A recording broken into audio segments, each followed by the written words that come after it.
आप सभी को नमस्कार। मैं हूं आपके साथ वीरेंद्र शर्मा और हमारे सरकार के साथ मैं आपका स्वागत करता हूं। और आज है जो नरवाना के अंदर एक यात्रा निकाली जाएगी, संविधान बचाओ यात्रा, रोजगार बचाओ यात्रा।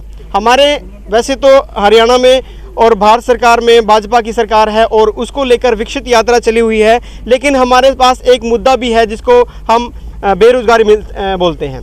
तो यदि हमारे देश में रोजगार नहीं होता तो इस तरह की रैलियां करना बहुत ज़रूरी हो जाता है। यदि हमारे संविधान के साथ कोई छेड़छाड़ करे तो इस तरह की रैलियां करना हमारे लिए ज़रूरी हो जाती है।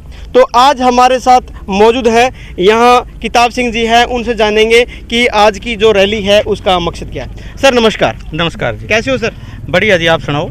और आज है जो आप रैली निकाल रहे हो पूरे नरवाना के अंदर, क्या कुछ कारण है?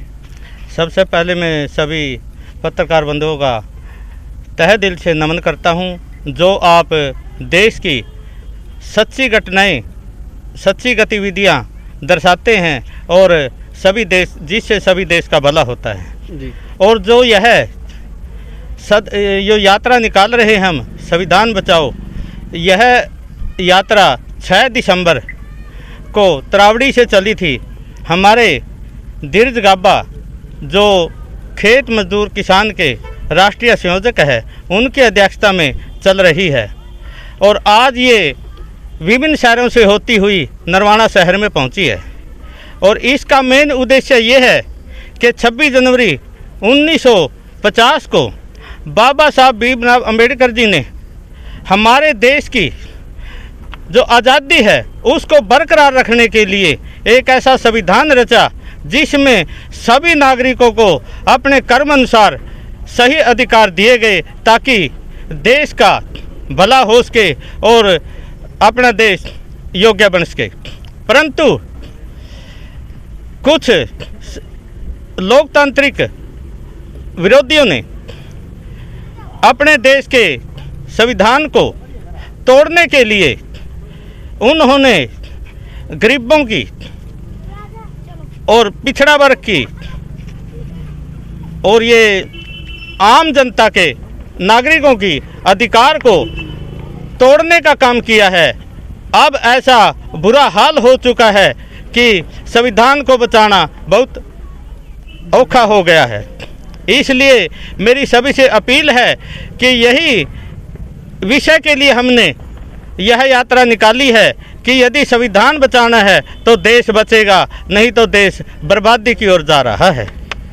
इसलिए हमने जो रोज़गार के लिए मुद्दा उठाया है कि रोज़गार का यह है कि हमारे देश के अंदर किसी प्रकार के रोज़गार नहीं रहे हैं, जिस कारण से हमारे देश के युवा दूसरे मुल्कों में जा रहे हैं, परंतु वहाँ पर भी रोज़गार न मिलने के कारण उनकी हत्या कर दी जाती है। जिस कारण जब उनकी लाशें वापस आती हैं, उनकी माताएं बहनें चीख चीख कर उनका परिवार हक मांगता है, अधिकार मांगता है, लेकिन हमारे देश के अंदर किसी प्रकार का कोई अधिकार नहीं मिलता। जिस कारण हमने यह मुद्दा उठाकर यह रैलियां निकाली हैं कि सभी देशवासियों से अपील करते हैं कि यदि देश बचाना है तो हमारे साथ लगो और यह जागने का समय है, अब सोने का समय नहीं है। क्योंकि संत महात्मा पीर पैगंबरों ने लिखा है कि हिंदू मुस्लिम सिख ईसाई सब आपस में भाई भाई। हिंदू मुस्लिम सिख ईसाई सब आपस में भाई भाई, आपस में क्यों करो लड़ाई, करो सभी से प्यार जी। और संत महात्माओं ने फिर लिखा है कि ना हिंदू बुरा है, ना सिख ईसाई मुसलमान बुरा है, ना हिंदू बुरा है, ना सिख ईसाई मुसलमान बुरा है, बुराई पर उतर आए वो इंसान बुरा है। तो बहुत बहुत धन्यवाद जी हमारे साथ जुड़ने के लिए। हम और भी साथी से बात करेंगे। सर आज की जो रैली की बात करें तो किस तरह के मुद्दे आप लाने चाहते हो? सबसे पहले तो मैं आप लोगों को ये बता देता हूँ कि ये रैली नहीं है जी, ये एक जागरूक करने के लिए, संविधान बचाने के लिए हम यात्रा कर रहे हैं जी। और ये यात्रा 6 तारीख को करनाल से हमने शुरू की थी जी। और ये जो यात्रा है ये राष्ट्रीय मजदूर किसान मंच की तरफ से चलाई गई है जी। और उसका मैं प्रदेश अध्यक्ष हूँ। जी। और इस यात्रा को चलाने का जो मकसद है हमारा भी लोगों को जागरूक करने के लिए, जो आज RSS की टीमें, बीजेपी की टीमें तलवारें लेकर संविधान पे बैठी है। उस संविधान को बचाने के लिए आज आप मीडिया के इतने साथी हो, ये राइट भी बाबा साहब की देन है जो आज हम एक साथ इकट्ठे हो सकते हैं, कोई प्रदर्शन कर सकते हैं। ये तमाम मुद्दों को लेकर, जैसे मनरेगा को ख़त्म करने की साजिश अब चल रही है।